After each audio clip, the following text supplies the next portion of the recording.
France Europe की military super powers में आता है। सलीबी जंगों से लेकर पहली जंग अजीम फतह के साथ साथ फ्रांस की तारीख बेशबहा जंगी फतूहात और अजीम कमांडरों से भरी पड़ी है। William the Conqueror, Baldwin of Jerusalem और नेपोलियन बोनापार्ट का मुल्क। लेकिन आखिर ऐसा क्या हुआ कि इतनी बड़ी फौजी कुवत, इतनी बड़ी मिलिट्री पावर सिर्फ 6 हफ्तों में ही जर्मनी के सामने सरेंडर कर गई। अस्सलाम वालेकुम दोस्तों, तारीखदान अरसलान शाही आपकी खिदमत में हाजिर है। आज की वीडियो में हम बात करेंगे दूसरी जंग अजीम में जर्मनी का फ्रांस पर कब्जा, German invasion and conquest of France in second world war. तो आइए आज की वीडियो शुरू करते हैं। पहली जंग अजीम फ्रांस और उसके इत्तेहादियों बरतानिया और अमेरिका की जीत की सूरत में खत्म हुई। 11 नवंबर 1918 को ट्रीटी ऑफ आर्मिस्टाइज साइन की गई। ट्रेन के एक डब्बे में जर्मनी ने सरेंडर के डॉक्यूमेंट पर साइन किए और इसके साथ ही जर्मनी के हाथ में पाबंदियों और जुर्मानों का एक बहुत बड़ा पर्चा थमा दिया गया। जुर्माना यह था कि इस जंग का जिम्मेदार जर्मनी को ठहराया गया था और इस जंग की सूरत में होने वाले मुआशी नुकसान का अजाला करने के लिए जर्मनी को कहा गया कि वो इत्तेहादी अफवाज को यानी कि अमेरिका, बरतानिया और फ्रांस को कैश की सूरत में पेमेंट करेगा। ये जुर्माना उस वक्त $5 बिलियन आयद किया गया, जो कि आज के जमाने में बहुत बड़ी रकम है। खैर ये उस जमाने में भी बहुत बड़ी रकम थी। इसके साथ साथ जर्मनी पर पाबंदी ये थी कि वो 1 लाख से ज्यादा फौज नहीं रख सकेगा। 1 लाख फौज मतलब 10 डिवीजन फौज। इसके मुकाबले में सिर्फ फ्रांस के पास उस वक्त 85 डिवीजन फौज थी। ये फर्क आप खुद देख लें कि दोनों फौज में कितना फर्क रह गया था। जंग के बाद फ्रांस में कुछ ऐसी तब्दीलियां रुनमा हुई जिनका बाद में फ्रांस को बहुत ज्यादा नुकसान हुआ। पहली ये कि बहुत से पढ़े लिखे अमीर और ज़हीन अफसर रिजाइन करके चले गए और ऐसा तकरीबन हर जंग के बाद होता है। इन अफसरों को लगता था कि वो जिस पीस के लिए, जिस अमन के लिए, जिस शांति के लिए पिछले 4 साल से लड़ रहे हैं वो उन्होंने हासिल कर लिया है। उन्होंने एक लॉन्ग लास्टिंग पीस अचीव कर लिया है। अब बड़े अरसे तक कोई जंग नहीं होगी तो फौज में रहने का कोई फायदा नहीं। सो वो वापस अपनी सिविलियन जिंदगी में चले गए। फ्रांस में उस वक्त राइट और लेफ्ट विंग की गवर्नमेंट थी, दोनों का आपस में इत्तेहाद था, एक कोलिशन गवर्नमेंट थी। यूं समझ लें कि जैसे पाकिस्तान में आजकल पीडीएम की हुकूमत है। ये लोग सिर्फ हुकूमत करने के लिए और कुर्सी के लिए एक दूसरे के साथ थे, दिल से एक दूसरे के सच्चे नहीं थे। हर पार्टी को यह डर था कि कहीं दूसरी पार्टी उसके खिलाफ फौज को और ब्यूरोक्रेसी को इस्तेमाल ना करे। सो उन्होंने कोशिश की कि बड़े ओहदों पर, बड़े ब्यूरोक्रेटिक ओहदों पर और फौजी ओहदों पर उनके सियासी वर्कर्स को प्रमोट किया जाए। तो यूं बड़े बड़े ब्यूरोक्रेटिक ओहदों पर ऐसे लोगों को प्रमोट किया गया जिनका जंगी एक्सपीरियंस या तो बिल्कुल नहीं था या ना होने के बराबर था। उन्होंने कुछ ऐसे फैसले किए जो कि बाद में बहुत ज्यादा नुकसानदेह साबित हुए। एक तो ये कि उन्होंने फौजी बजट बहुत ही कम कर दिया। इसकी वजह मैं आपको पहले बता चुका हूं कि उन्हें लगता था कि उन्होंने जर्मनी को इतना कमजोर कर दिया है कि अब बड़े अरसे तक कोई जंग नहीं होगी, तो फौज को इतना ज्यादा बजट देने का कोई फायदा ही नहीं है। इसके साथ साथ उन्होंने 1 साल की ट्रेनिंग कर दी, जो कि पहले 3 साल की ट्रेनिंग होती थी। ट्रेनिंग का अरसा बहुत ही ज्यादा कम कर दिया और यूं फौज को बहुत ज्यादा सुस्त बना दिया गया। 1930 की दिहाई में फ्रांस ने माजिनो लाइन बनाई। ये अंडरग्राउंड डिफेंसिव बंकर्स का एक नेटवर्क था जो कि लाइन की सूरत में फैला हुआ था। इसमें फौजियों की अंडरग्राउंड रिहाइश और उनके खाने पीने का बंदोबस्त किया गया था। इसके अलावा फौजियों की और सप्लाई की मूवमेंट के लिए इसमें अंडरग्राउंड रेलवे लाइन बिछाई गई थी। ये एक बेहतरीन डिफेंसिव और सप्लाई लाइन थी। फ्रांसीसियों के अलावा भी अगर कोई इसे देखता तो वो यही कहता कि इस लाइन को क्रॉस करना तकरीबन नामुमकिन है। ये लाइन स्विट्जरलैंड के बॉर्डर से शुरू होती और पूरे फ्रांस और जर्मनी के बॉर्डर के दरमियान होती होती आर्डीन फॉरेस्ट के सामने जाकर रुक जाती।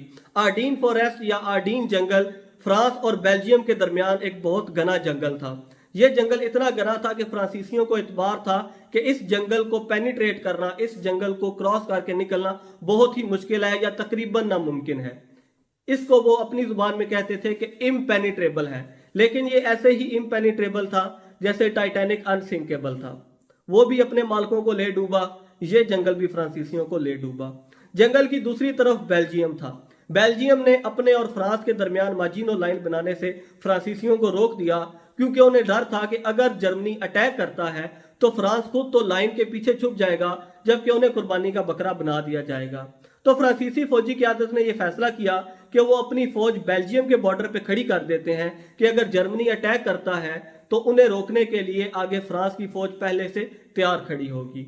जर्मनी के डायरेक्ट अटैक से बचने के लिए माजिनो लाइन बना दी गई थी। आर्डीन जंगल से गुजरना बहुत ही मुश्किल था या नामुमकिन था। अब फ्रांस पे अटैक करने के लिए जर्मनी के पास दो रास्ते बचे थे।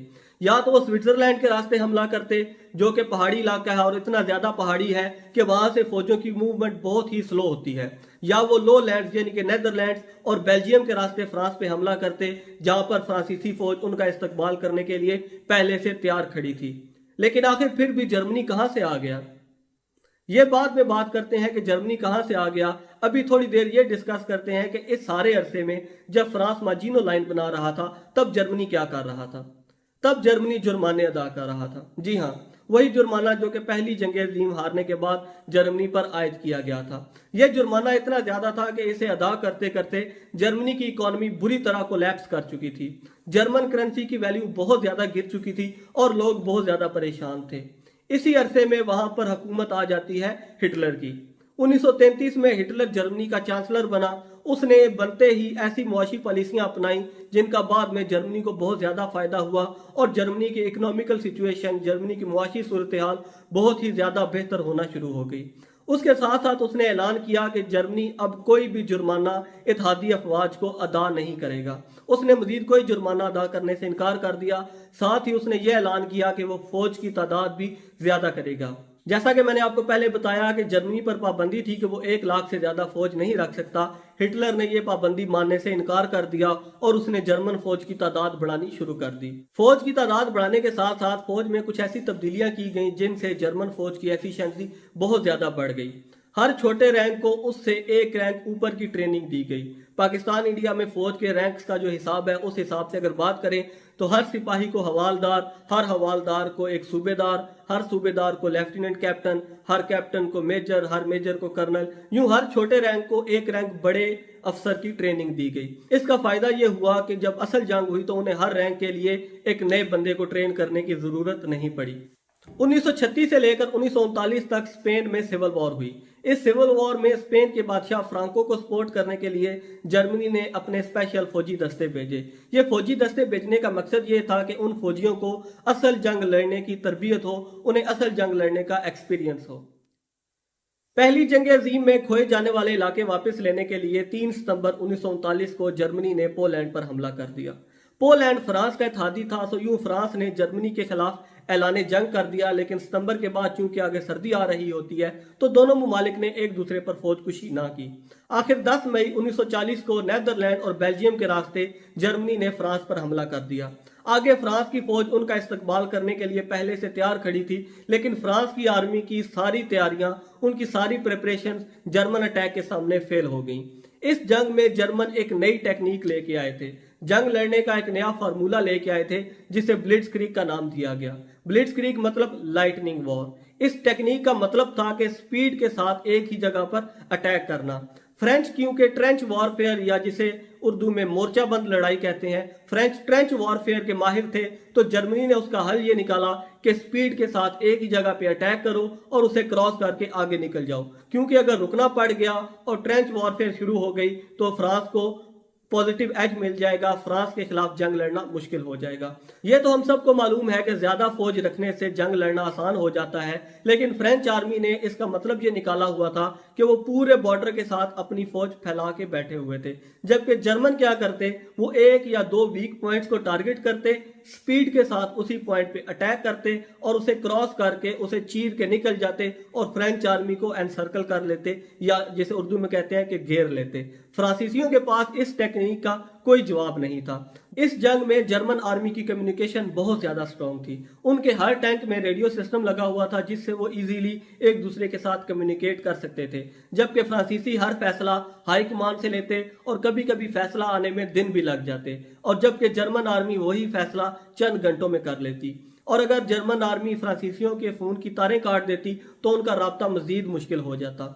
और जैसा कि मैंने आपको शुरू में बताया था कि हर छोटे रैंक के अफसर को एक बड़े रैंक की ट्रेनिंग दी गई थी, तो अगर किसी जर्मन अफसर को लगता कि एक जगह पर फ्रांस की आर्मी की पोजीशन मजबूत है तो वो कोई वीक पॉइंट टारगेट करता और हाई कमान को सिर्फ ये बताता कि वो उस वीक पॉइंट पे अटैक कर रहा है और उस पे अटैक करके वो आगे निकल जाता। जबकि फ्रांसीसी, जैसा कि मैंने आपको शुरू में बताया था, कि वो हर फैसला हाई कमान से लेते थे। तो ये एक बहुत बड़ा फर्क था दोनों फौजों के दरमियान। इसके अलावा जो सबसे फैसिनेटिंग चीज थी, जो सबसे अहम चीज थी, वो ये थी कि जर्मन आर्डीन जंगल में आ गए। वही आर्डीन जंगल जो फ्रांसीसियों का ख्याल था कि इम्पेनिट्रेबल है। जर्मन उसी को पेनिट्रेट करके निकल आए। 13 मई को पहला जर्मन दस्ता म्यूज दरिया के पास देखा गया और सिर्फ 2 दिन बाद जर्मन आर्मी उस दरिया के पार भी आ गई। उस इलाके में मौजूद फ्रेंच आर्मी इतनी मजबूत नहीं थी, क्योंकि जैसा कि आपको मैंने शुरू में बताया कि उनका ख्याल था कि इस जंगल से तो वो आ ही नहीं सकते, तो उस जंगल के आसपास इतनी मजबूत पोजीशंस नहीं बनाई गई थी, तो जर्मन आर्मी इजीली वहां से निकल के आ गई। अब आर्डीन जंगल और नेदरलैंड और बेल्जियम के रास्ते आने वाली जर्मन फौज ने मिलकर फ्रेंच आर्मी को घेर लिया। इंग्लिश फौज ने अपने फौजी बचाने के लिए उन्हें जल्दी जल्दी डनकिर्क के मुकाम पर भेज दिया, जो कि एक साहिली पट्टी थी, और वहां से इंग्लिश आर्मी अपने 3,38,000 फौजी बचा के निकल गई। फ्रेंच आर्मी और इंग्लिश आर्मी में बहुत ज्यादा इख्तलाफात भी हो चुके थे और दूसरी तरफ बेल्जियम भी लड़ने के मूड में नहीं था, क्योंकि उन्हें पता चल चुका था कि जर्मन आर्मी बहुत ज्यादा स्ट्रॉन्ग है और वो जितना लड़ेंगे उतना मरते रहेंगे। आखिर 28 मई को बेल्जियम ने सरेंडर कर दिया। दूसरी तरफ फ्रांस ने अपनी जंग जारी रखी। जर्मन आर्मी फ्रांस में दाखिल हो चुकी थी और आहिस्ता आहिस्ता पेरिस की तरफ बढ़ रही थी। 10 जून को जर्मनी की तरफ से इटली भी जंग में शामिल हो गया, लेकिन तब तक तो जर्मनी वैसे ही जंग जीत चुका था।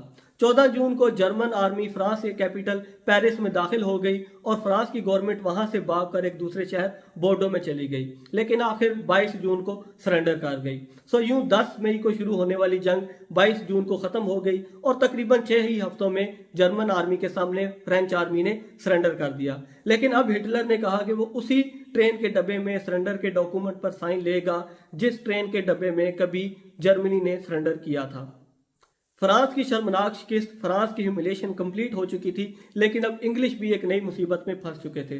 उनके लिए भी एक परेशानी थी, क्योंकि वो भी वही स्ट्रेटजीज अपना के बैठे हुए थे, वही हिकमत अमली अपना के बैठे हुए थे कि वो जर्मनी के खिलाफ जंग लड़ेंगे, जो हिकमत अमली फ्रांस में फेल हो चुकी थी। तो दोस्तों, ये थी फ्रांस के खिलाफ जर्मनी की कामयाब जंग, जो कि सिर्फ 6 ही हफ्तों में खत्म हो गई। अगली वीडियो में किसी नए टॉपिक के साथ आपकी खिदमत में हाजिर होऊंगा। अभी तक के लिए मेरे चैनल तारीखदान अरसलान को सब्सक्राइब कर दीजिए ताकि आप तक नई वीडियोस पहुंचती रहें। अरसलान साहिब फिलहाल आपसे इजाजत चाहता है। अल्लाह हाफिज, फी अमानिल्लाह। दुआओं में याद रखिएगा। शुक्रिया।